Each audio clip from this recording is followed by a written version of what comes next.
How good is the affordable healthcare insurance? Okay if it's for non-drug or surgery medicine, alternative medicine, but cheaper to educate yourself about health and disease and how to cure it, e.g. cayenne cures heart disease and that's cheap as cayenne pepper, and everyone I know of with cancer is curing it with cannabis oil, which is £20 a day, or a zapper is £100 for 3 months, about £1 a day, and lasts forever. Alzheimer's needs insurance to stop them taking your life savings, but don't take aluminium containing drugs and you won't get it. Arthritis cured with apple cider vinegar, insurance, they all in on the orthodox medicine racket, as you can only get orthodox medicine on insurance, which is only designed to poison for profit, hence the worst medicine and the most expensive. It's like speech payments, the more it's propaganda or covert bunging, the more you get paid. They end up taking all your money even after death. Well over 50% of American bankruptcies are caused by hospital and medical bills.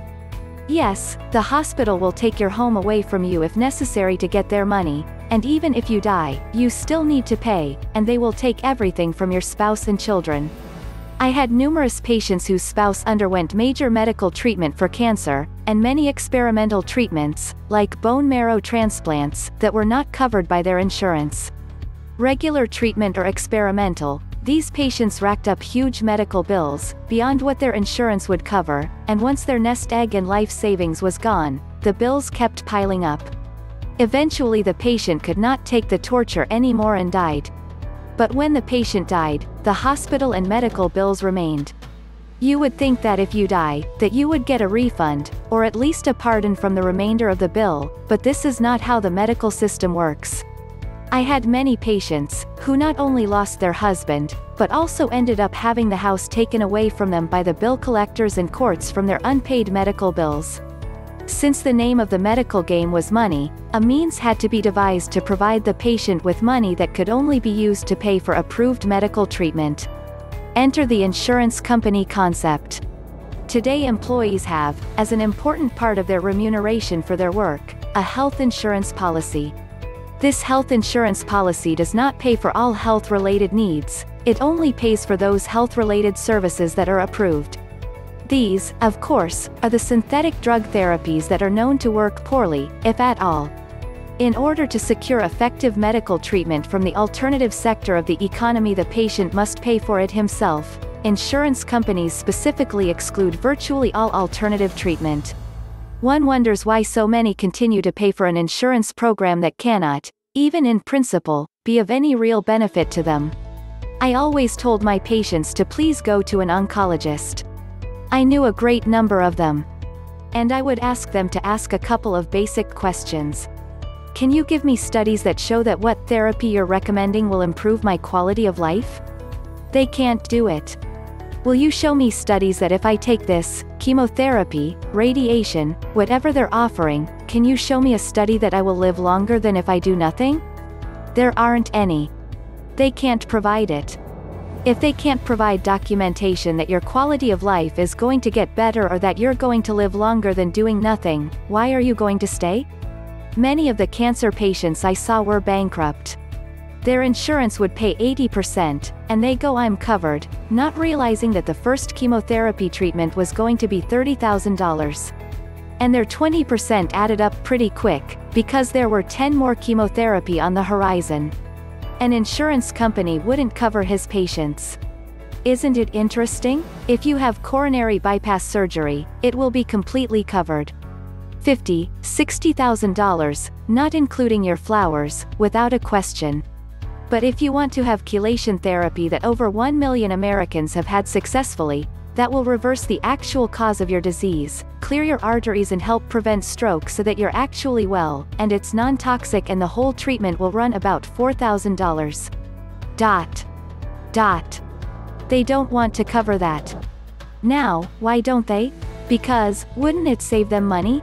Wouldn't it be reasonable? Yes, until you realize that every one of these insurance companies has to honor the Medical Advisory Board. The Medical Advisory Board tells them which therapies are acceptable and which are not. To date, the gap or ignorance of FDA-approved drugs has created hypochondriacs. This can be seen by the fact that people now pay exorbitant amounts of money on health insurance their entire lives to ensure they have access to prescription drugs. Or, careers with paltry wages are rationalized by having health insurance as a benefit. In this case, health insurance acts as a Velcro package, sticking people to a false sense of security at the same time stripping them of their free will. Having health insurance to obtain prescription drugs is not a benefit, it is a liability. Simply because a poison is inexpensive via health insurance doesn't mean it is good for you. Health insurance is an illusion. In reality, it is a means by which medical doctors and drug companies monopolize their power. It dictates the use of prescription drugs and nothing else. When a person has health insurance, they must, by default, choose prescription drugs. This is the only way their investment can be returned. Therefore, most will never question doctors' orders or seek alternatives, they will simply swallow the pill that makes them ill. Having health insurance eliminates choice in health care. Consumer choice is the solution to a flawed health care system fueled by health insurance. Having insurance based on choice would enable policyholders to use nutritional supplements, acupuncture, personal trainers, and/or massage therapy in place of prescription drugs. If done, drug companies would crumble and people would begin to see the benefits of alternatives. Insurance companies often refuse to cover home births, because supporting the alternatives would eventually eliminate our need for their health insurance. In other words, the American medical system's prices are kept artificially high, so that customers are forced to buy insurance, which has policies ensuring that medical prices continue being high for the sake of perpetuating its own wealth-generating existence. Insurance companies have an incestuous relationship with the medial establishment, and neither would support anything that might decrease our dependence upon them, or decrease cost. Insurance agents have a tendency to seek only advice from in-system doctors, who predictably claim that home births are dangerous. The statistical evidence overwhelmingly proves the opposite. For example, America has the most births performed in hospitals, but it has the highest infant mortality rate in the industrialized world.